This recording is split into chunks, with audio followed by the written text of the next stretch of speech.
ਇੱਕ ਓੰਕਾਰ ਸਤਨਾਮ ਕਰਤਾ ਪੁਰਖ ਨਿਰਭਉ ਨਿਰਵੈਰ ਕਾਲ ਮੂਰਤ ਅਜੂਨੀ ਸੈਭੰ ਗੁਰ ਪ੍ਰਸਾਦ ਜਪ ਆਦ ਸੱਚ ਜੁਗਾਦ ਸੱਚ ਹੈ ਵੀ ਸੱਚ ਨਾਨਕ ਹੋਸੀ ਵੀ ਸੱਚ ਵਾਹਿਗੁਰੂ ਜੀ ਕਾ ਖਾਲਸਾ ਵਾਹਿਗੁਰੂ ਜੀ ਕੀ ਫਤਿਹ. Today we're going to go through Saruktavali chapter 4 and then we'll just go over the homework that was given last week. Firstly, does anyone have any questions that they want to bring up from the past 3 weeks? All good. So chapter 4 is on Gyan. And I don't know if I was clear enough last time when we were doing chapter 3 on Vidya. So I just want to clarify. Vidya is education. And just like in English, the word education can mean the education itself, or it can mean the process of education. Vidya then means education. It can also mean school. So it's both the process of it, but the school or the education itself. Whereas Gyan translates into knowledge. So today we're going to be talking about Gyan. And Panditji says that the person who listens and truly understands Guru's Gyan will remove all pain and become liberated. So what are the qualities of a Gyani? What are the qualities of a wise person? They say that that person has Gyan, that person is considered a Gyani, is wise, who does not intentionally hurt another person, even to the smallest of ants. So if we think that someone is knowledgeable and yet they are still hurting other people and just going out of their way to hurt people because of any knowledge that they've acquired, they're still not considered wise or Gyani. So the person who does not intentionally hurt another person, even with the knowledge that they have acquired, that person is a Gyani. They speak with love, so their speech is full of love and purity, and that is the best way to speak. And that can include half-truths or lies, because that might be the kindest thing for someone. They will have a beautiful and clean way of life, so they will be keeping their body, mind, and they will be drinking clean water, they will be eating clean foods, but they also keep their man clean as well. Whenever they take something in, say for example it is water and food, but also information, they are able to sort through that like a swan. And that's the analogy that they give. So day to day means even if we are talking to someone, they have the ability to recognize when something is mala, is dirty, versus when something is clean and something to be taken in. So even in the form of wisdom or knowledge, they are able to distinct which of it is good and which of it is even ill-intentioned or not for the best intention. And that is being able to sort between gun and avgun. So virtue and vice. And then their buddhi is developed in such a way that the essence of sat, the essence of truth, can always be recognized. So that goes from the most physical way of, your daily water and your eating, and when you're making that decision of what you're eating, it's very clear of what is the true way to go versus what is just our own manmaji. But then also when we're having conversations, so conversations sometimes rapidly change and the environment rapidly changes, but they are able to actually maintain that and keep separating that like a swan. Next, Panditji talks about cleansing. So just like in Gurbani, it also comes up, if our body is cleaned by a shower, then what cleans our mind? Guru's wisdom cleans our mind. Listening to it, accepting it, bringing it into our life, that's what cleans our mind. A wise person never brings pain into another life. So that mental man shakti is never used to wish ill on others, or even physical shakti like hitting. And thirdly, nindya, so discrediting someone's good and just focusing on their negatives, that's considered nindya. And they would not do either of these three things to bring pain onto another life, to another person. This is a really big part, because when we take in knowledge and we're becoming, you know, wise or going towards that path, there's a lot of times that wisdom can come in the form of ego, which then starts either looking like that nindya, or it can even look like aggression towards others because they're not understanding our way. So Panditji has very clearly said that a gyani, a wise person, would never do these three things. Instead, they always keep Gurbani's naam, Guru Charan on their mind. And then there is a nice analogy. If there is a little rain, then the dirt becomes mud. So if there's little rain and some, you know, dirt, it becomes mud. But if there's a lot of rain, then even the mud is cleansed. So in the same way, a little rain or a little gyan can actually become, oh, there's a typo there, can actually become more dangerous, but with more of it, it becomes cleansing. A little rain, which is the mud, is dangerous, but more rain is what's cleansing. Now, that little rain can be considered as little knowledge, but it can also be considered as when we are trying to do things by our own desire, like I'm going to do this, I'm going to become the best Sikh ever, I'm going to start doing X, Y, Z. So there's a lot of desires that can also be considered little rain in comparison to just letting go of that, surrendering, which will get more rain. So when we maintain the sense of I, the sense of karam, of doing and not doing, of sin and virtue, then these things aren't eliminated. When we really start to surrender and say, whatever I'm doing is all by you, and I'm just going to try that I love you and do bhakti of you as much as possible. That's all I can do in my effort. But whatever is happening is by your parna.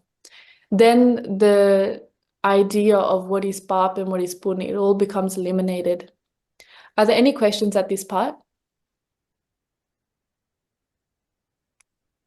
Okay. So there are three types of showers. We can consider the water type of shower. We can also consider food and fasting. So that comes up in the text, and naam and bhakti. And so a Gristi person has a dharma of keeping up with their daily name and serving their family. That is the most shrest. That is the most beautiful way of having a cleanse, is maintaining and keeping into the household duties. Hanji Meher?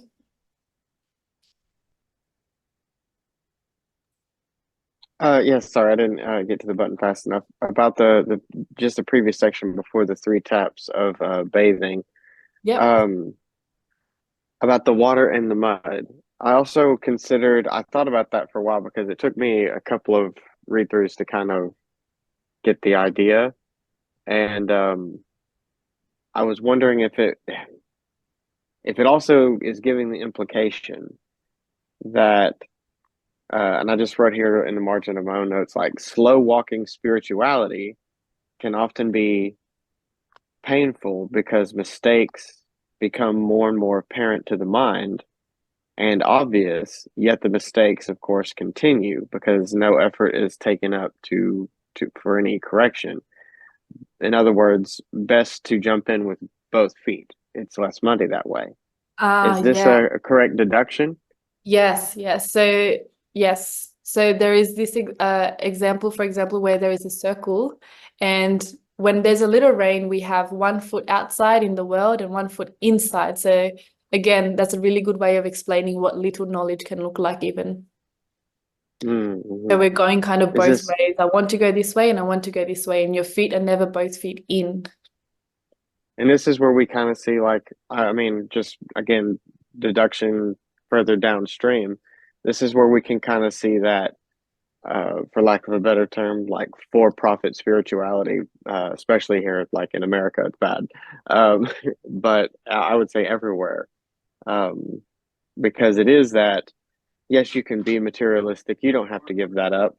Correct. And therefore, you don't have to change much. You can keep everything. Is that also kind of the implication in that whole Correct. they're attempting to slow walk spirituality, to Correct. slow walk the truth. Yep. Okay. Yep. Thank Really you. Just nice. double checking. And when there's lots of rain, it's not then the same water, it's actually completely new water. So the concept is that we're not actually even cleansing our man, we're actually completely replacing it, which is very different to slow walking.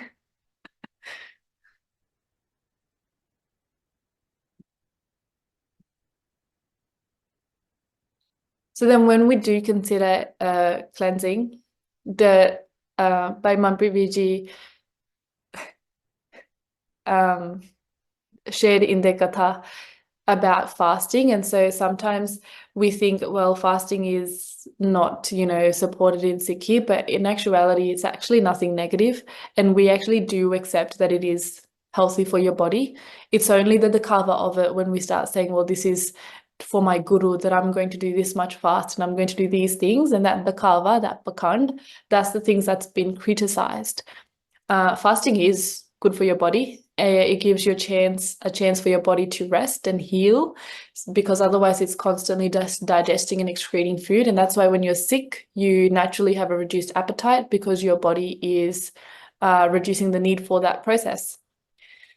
So fasting is not negative at all. And fasting can also be of many things, speaking and eating and listening as well. But for a dharmic person, a Gristi person, the greatest dharam, the greatest cleanse, is keeping up with a daily name and serving their family. That's the main thing. Any questions here?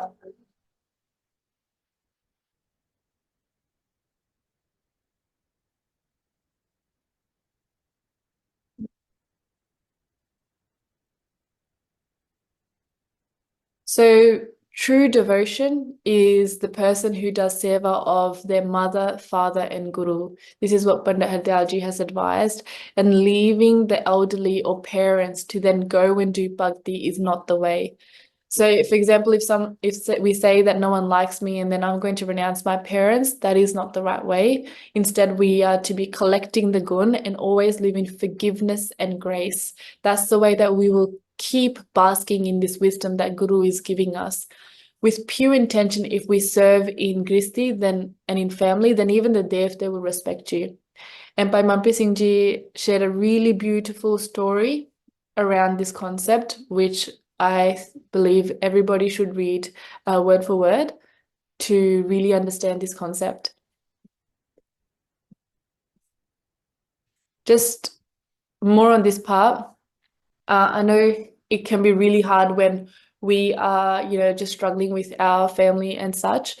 But this is again the concept of nimrata and humility. And so they might be committed to misunderstanding you.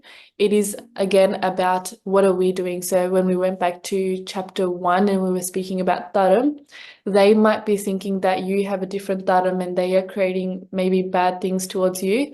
But it is our duty to always be seeing the oneness in everyone. And therefore we are always living in forgiveness and grace and always saying tu hi. And for that reason, we don't need to be leaving our family and, going into the mountains, how it used to happen. So there is nothing impure in our daily life. Our daily life is already the most beautiful way. And the way that we are going to cleanse is going through Guru's wisdom, not through these other things.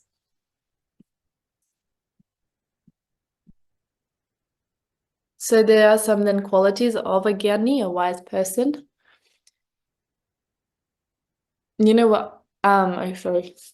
So just like the wind is beautiful when it's calm and it's got that nice, crisp air to it, in the same way, a wise person is such who, even when they're listening to their own praise, they remain humble, and even listening to criticism, they don't get angered.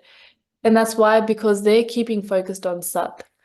Going back to the point made earlier, with when they're like a swan, they are able to decipher when things are Sat or not Sat.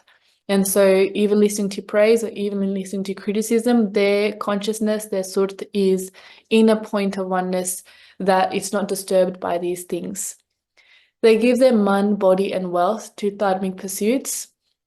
And this is a really big point, that we are not knowingly filling the pockets of the greedy. And in fact, if we do that, that is our sin if we are still in that duality. Sometimes we think, oh, I'll just give it because, it's just the kind of way that we do things, and I don't want to create a scene or anything. But if we are knowingly doing that, that's not good. So a jnani, a wise person, actually becomes bairagi. They become detached from the world in a sense, without desire, rather than becoming ahankari with the wisdom. And that's a very different quality that you will get from a jnani, that they have no desire, even to share that wisdom. It's just out of love rather than from the ego of having that wisdom. So just as a warrior should be within their own limits, they don't attack without needing to. They don't start offense. They do defense as needed. And they know about Rajniti and about diplomacy, and they collect according to it.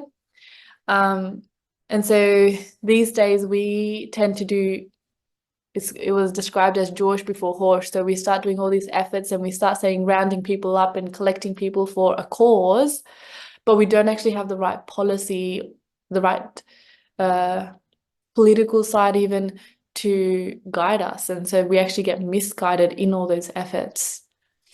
So a wise person actually has a robust understanding of all these things. And so they are neither afraid, nor do they make others afraid. And then there was a story, a Saki of Rishi, Brigu, and Vishnuji. And again, I ask everybody to read that very carefully in the translation. Just on this, neither are afraid nor make others afraid. I'd love to hear some thoughts from people of how they understand that.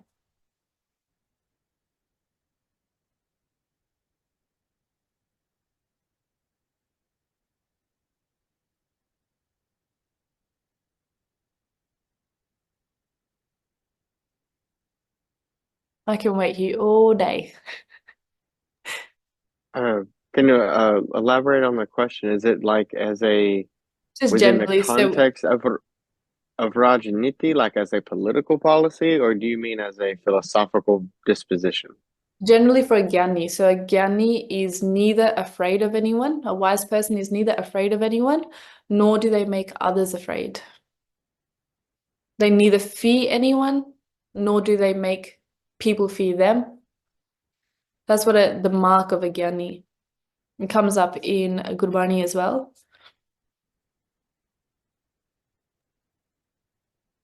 I think because of their nimrata as well, they don't create such an environment where people have to fear them Yep. or have to be very kind of cautious to approach them or say certain things. Like the environment and the aura they have around them creates that environment so people aren't fearing them, nor do they obviously, fear anyone as well. That's one way I'd see it.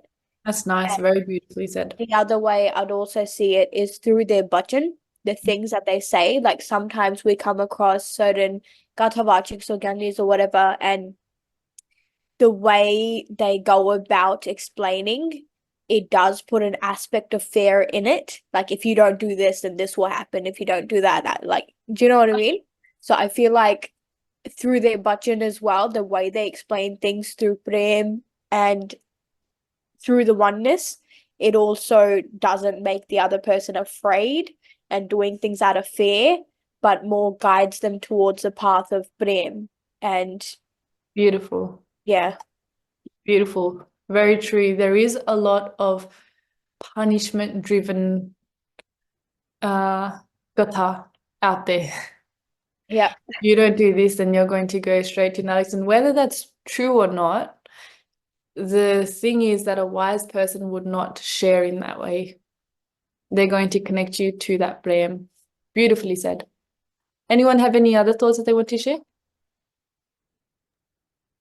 Yeah, I guess looking back on when I was in university, it became very obvious to see this play out in a, I suppose, literal sense because it's the time of people's lives where they're either just out of high school or they're starting a new path. And um, where I'm going with this is that, like, you see this play out in the gym where, for me, I had someone come up to me telling me that, like, there was too much sugar in my protein bar and was giving me a lot of unsolicited advice.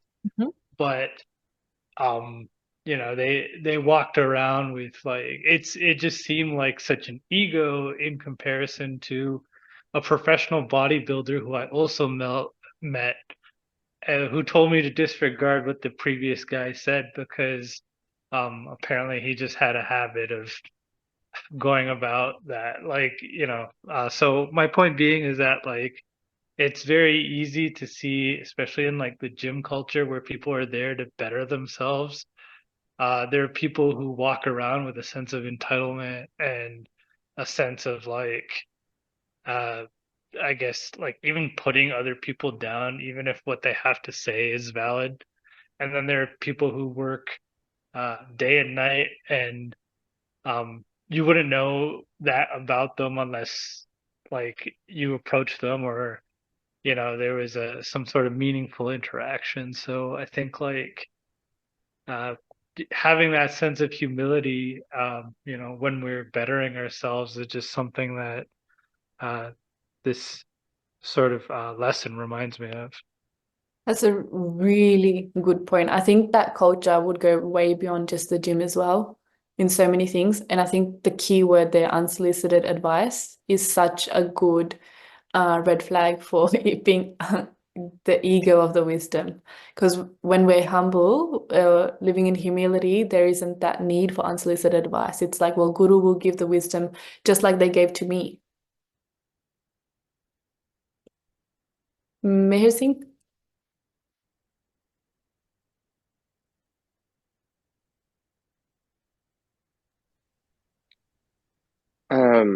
So I did try to consider it from a more Gyanin perspective, but I also kept thinking of a couple of examples that came to mind, and it kept coming around to, well, why do I feel the need to make it a philosophical or political question? Let's see if we can kind of superimpose one and the other together.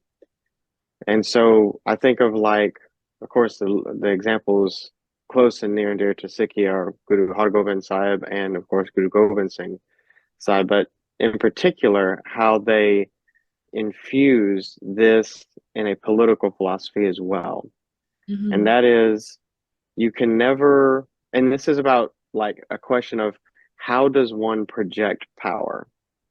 Should one have it, which is a question of hokum and karam. Should one have it? How does one project it? And in the examples, which we would call, like, ideal examples or successful examples, how it is often projected is like the sun.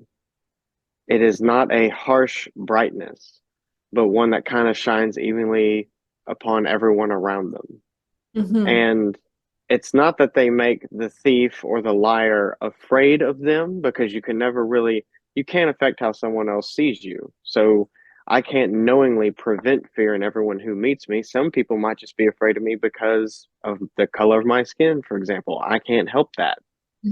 But what I can do is have a kind of transcendence of character to where, if given a chance, that kind of dissolves itself.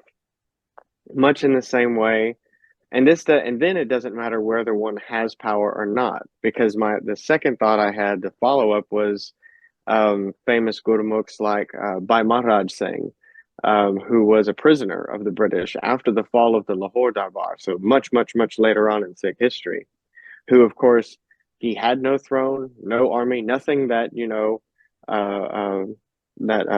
Har Gobind Sahib or Guru Gobind Singh Sahib had at their command. So he had none of the opulence whatsoever, nothing, living in rags, nothing, a prisoner of the British.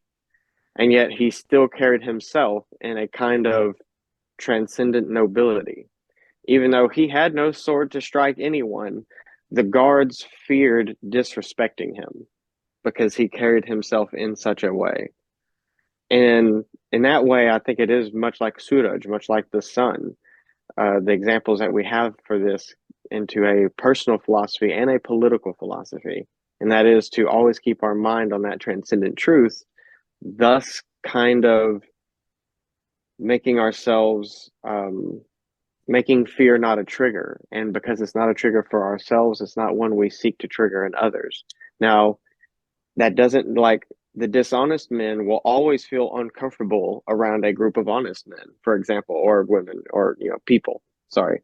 The dishonest will always feel uncomfortable around the honest, and generally will vacate themselves, or they themselves will become honest. Generally.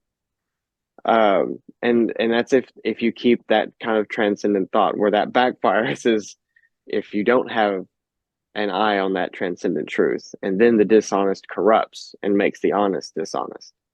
And even to add to that, sometimes when we are afraid, it's because we know that it is from a sense of like ego, or like it's not the complete truth. But when we completely surrender our body to Guru, then what do we have to be afraid of when it is only Guru through us, that is shining through us as a sun that it is? Then there is nothing to be afraid of when it is only that sun. Correct. And that is basically, it's if the ego is present, then fear will be present within, and therefore one will try to use fear without. Yeah. Like with others. And that's kind of the canary in the coal mine. If you still see fear as a tool, whether you're using it on yourself, you will eventually use it on others. Nice. It's a kind of a sign of someone who's lost sight of it.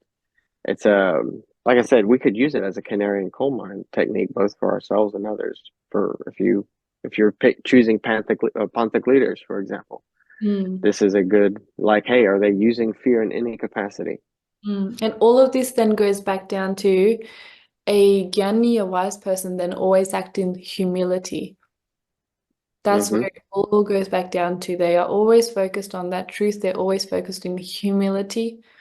And then you will get that vibe that they are, even if they are as bright as the sun, they're not intentionally hurting anyone. And even they are making efforts, even sometimes, to not intentionally hurt someone, but they are just shining bright. And yeah, they're not afraid, but they're also not trying to make others afraid. That's the main thing.